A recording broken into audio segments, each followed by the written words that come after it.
vi ang bom la ne kang hon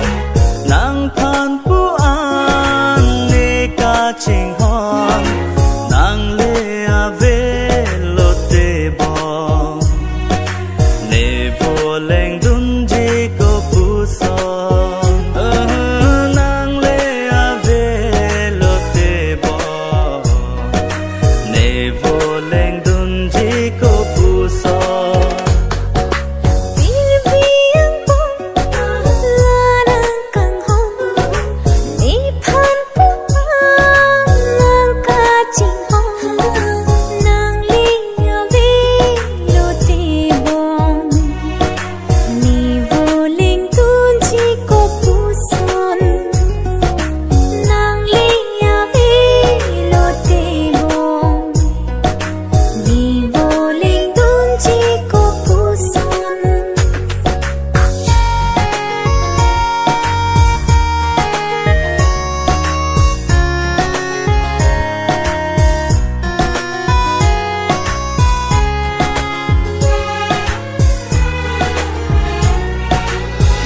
phan pu ane ka ching hon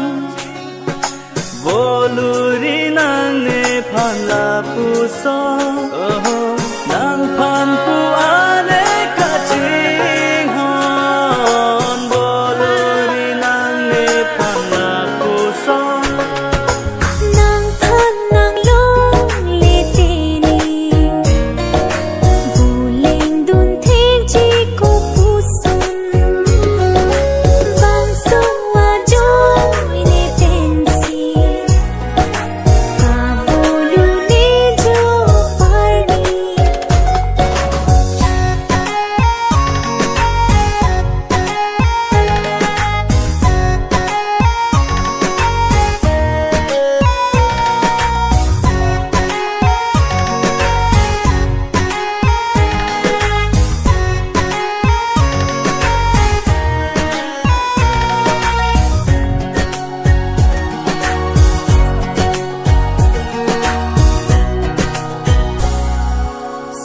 dun tik la dak so phir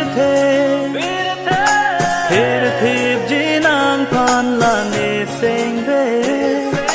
som dun tik la dak so phir thip ji nang phan la ne seng